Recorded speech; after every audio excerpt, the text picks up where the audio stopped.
Undeterred by the battery catastrophe that led to a complete recall and effective cancellation of the Galaxy Note 7, Samsung just unveiled its successor. The company has established a multi-point battery safety check, which is being used for the Note 8. Like all recent Samsung phones, the Note 8 is a gorgeous slab of curved metal and glass. It looks a lot like the S8, but it's more straight-edged, more business-like, and the curved screen is steeper to aid S Pen note-taking. The Infinity display is even bigger at 6.3 inches, and it continues to make bezel-heavy devices feel old-fashioned by comparison. If you found the S8 Plus too big, you'll struggle here. The Note 8 is slightly larger on all fronts and difficult to use with one hand. The iPhone 7 Plus, which remains a bizarrely large phone for its screen size, is one of the only other recent phones to come close to matching the Note 8 in size. The QHD Plus AMOLED display is stunning, but that's no surprise. The colors succulent and perfect blacks make it ideal for Netflix and YouTube viewing, and scrolling through pictures.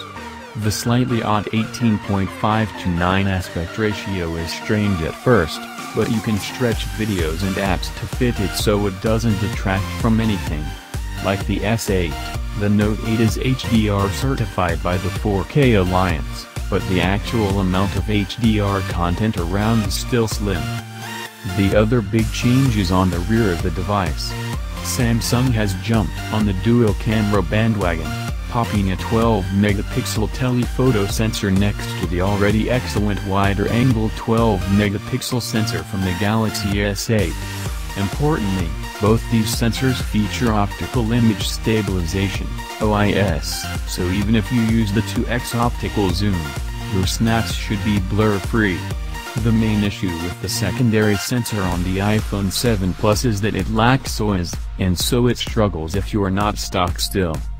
Internal specs have always been pulled from the top drawer for the Note series, and that remains true here. There's 6GB of RAM, either an Exynos 8895 or Snapdragon 835 CPU, and 64GB of storage, plus a slot for a microSD card.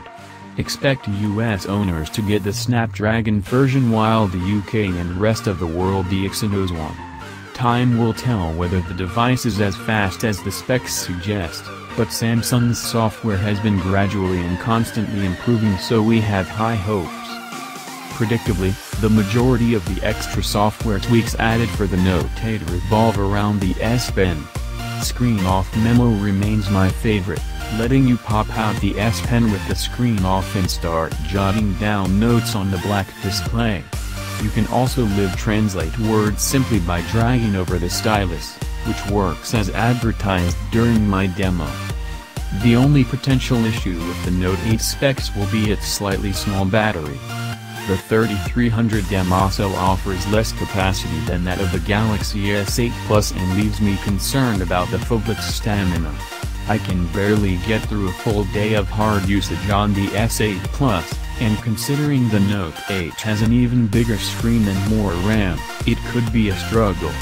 At least there's both wireless and fast charging on board, and fingers crossed that there won't be any exploding Galaxy Note issues this time around.